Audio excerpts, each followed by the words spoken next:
जय योगेश्वर दोस्तों। आज से हम श्रीमद् भगवद गीता का ज्ञान हमारी नई सीरीज से आप तक रखेंगे, तो हमारे चैनल के साथ जुड़े रहिए। जय योगेश्वर। गीता महात्म्य अध्याय 1।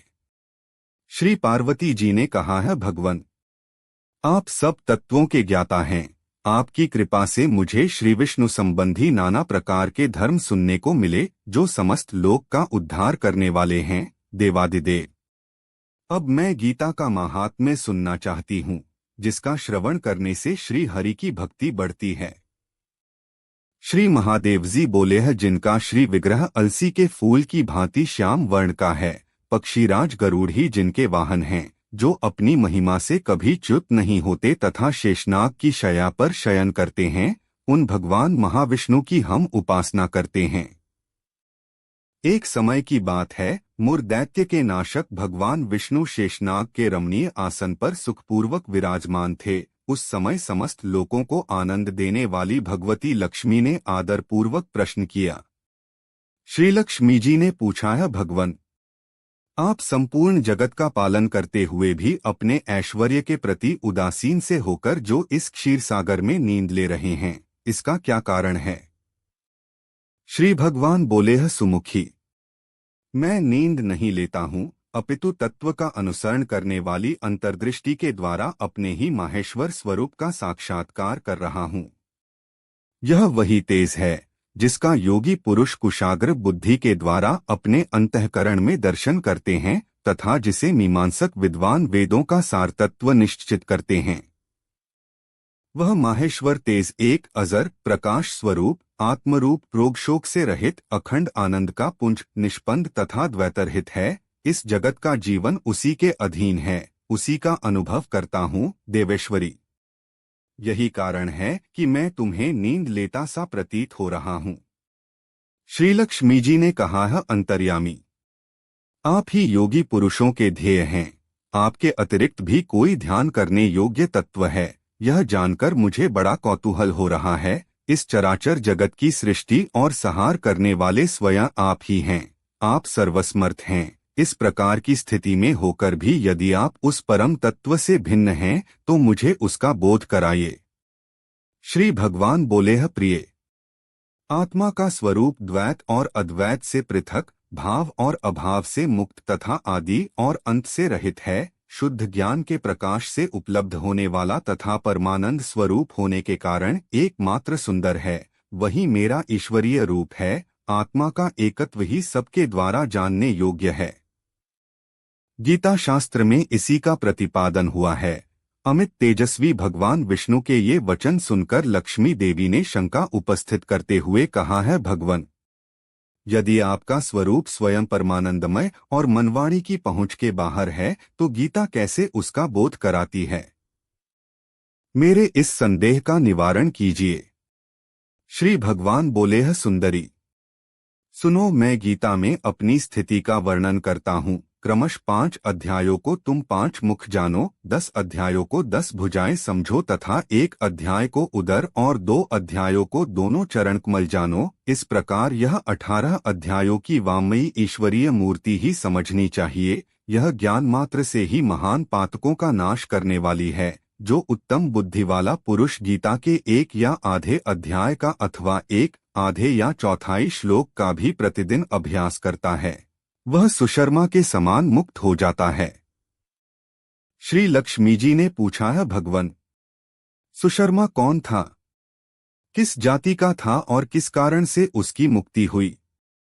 श्री भगवान बोले हैं, प्रिय सुशर्मा बड़ी खोटी बुद्धि का मनुष्य था और पापियों का तो वह शिरोमणि ही था। उसका जन्म वैदिक ज्ञान से शून्य और क्रूरतापूर्ण कर्म करने वाले ब्राह्मणों के कुल में हुआ था। वह न ध्यान करता था, न जप, न होम करता था, न अतिथियों का सत्कार। वह मूढ़ होने के कारण सदा विषयों के सेवन में ही लगा रहता था। हल जोतता और पत्ते बेचकर जीविका चलाता था। उसे मदिरा पीने का व्यसन था तथा वह मांस भी खाया करता था। इस प्रकार उसने अपने जीवन का दीर्घकाल व्यतीत कर दिया। एक दिन मूढ़ बुद्धि सुशर्मा पत्ते लाने के लिए किसी ऋषि की वाटिका में घूम रहा था। इसी बीच में काल रूप धारी काले सांप ने उसे डंस लिया। सुशर्मा की मृत्यु हो गई तदंतर वह अनेक नरकों में जा वहां की यातनाएं भोग कर मृत्युलोक में लौट आया और वहां बोझ ढोने वाला बैल हुआ। उस समय किसी पंगु ने अपने जीवन को आराम से व्यतीत करने के लिए उसे खरीद लिया। बैल ने अपनी पीठ पर पंगु का भार ढोते हुए बड़े कष्ट से 7-8 वर्ष बिताए।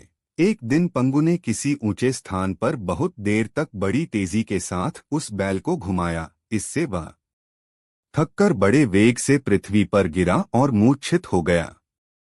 उस समय वहां कुतूहलवश आकृष्ट हो बहुत से लोग एकत्रित हो गए। उस जन समुदाय में से किसी पुण्यात्मा व्यक्ति ने उस बैल का कल्याण करने के लिए उसे अपना पुण्य दान किया। तत्पश्चात कुछ दूसरे लोगों ने भी अपने अपने पुण्यों को याद करके उन्हें उसके लिए दान किया। उस भीड़ में एक वेश्या भी खड़ी थी। उसे अपने पुण्य का पता नहीं था तो भी उसने लोगों की देखा देखी उस बैल के लिए कुछ त्याग किया।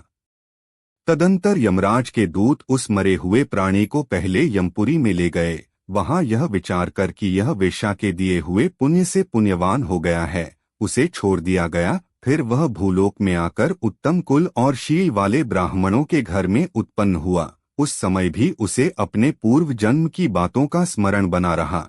बहुत दिनों के बाद अपने अज्ञान को दूर करने वाले कल्याण तत्व का जिज्ञासु होकर वह उस वेश्या के पास गया और उसके दान की बात बतलाते हुए उसने पूछा, तुमने कौन सा पुण्य दान किया था? वेश्या ने उत्तर दिया, वह पिंजरे में बैठा हुआ तोता प्रतिदिन कुछ पढ़ता है, उससे मेरा अंतःकरण पवित्र हो गया है, उसी का पुण्य मैंने तुम्हारे लिए दान किया था। इसके बाद उन दोनों ने तोते से पूछा। तब उस तोते ने अपने पूर्वजन्म का स्मरण करके प्राचीन इतिहास कहना आरंभ किया। तोता बोला, पूर्वजन्म में मैं विद्वान होकर भी विद्वता के अभिमान से मोहित रहता था। मेरा रागद्वेष इतना बढ़ गया था कि मैं गुणवान विद्वानों के प्रति भी ईर्ष्या भाव रखने लगा। फिर समयानुसार मेरी मृत्यु हो गई और मैं अनेकों घृणित लोकों में भटकता फिरा। उसके बाद इस लोक में आया। सद्गुरु की अत्यंत निंदा करने के कारण तोते के कुल में मेरा जन्म हुआ। पापी होने के कारण छोटी अवस्था में ही मेरा माता पिता से वियोग हो गया।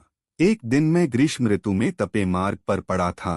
वहां से कुछ श्रेष्ठ मुनि मुझे उठा लाए और महात्माओं के आश्रय में आश्रम के भीतर एक पिंजरे में उन्होंने मुझे डाल दिया। वहीं मुझे पढ़ाया गया। ऋषियों के बालक बड़े आदर के साथ गीता के प्रथम अध्याय का अध्ययन करते थे। उन्हीं से सुनकर मैं भी बार बार पाठ करने लगा। इसी बीच में एक चोरी करने वाले बहेलिये ने मुझे वहां से चुरा लिया। तत्पश्चात इस देवी ने मुझे खरीद लिया। पूर्व काल में मैंने इस प्रथम अध्याय का अभ्यास किया था, जिससे मैंने अपने पापों को दूर किया है। फिर उसी से इस वेश्या का भी अंतःकरण शुद्ध हुआ है और उसी के पुण्य से ये द्विजश्रेष्ठ सुशर्मा भी पाप मुक्त हुए हैं। इस प्रकार परस्पर वार्तालाप और गीता के प्रथम अध्याय के महात्म्य की प्रशंसा करके वे तीनों निरंतर अपने अपने घर पर गीता का अभ्यास करने लगे। फिर ज्ञान प्राप्त करके वे मुक्त हो गए। इसलिए जो गीता के प्रथम अध्याय को पढ़ता, सुनता तथा अभ्यास करता है, उसे इस भवसागर को पार करने में कोई कठिनाई नहीं होती।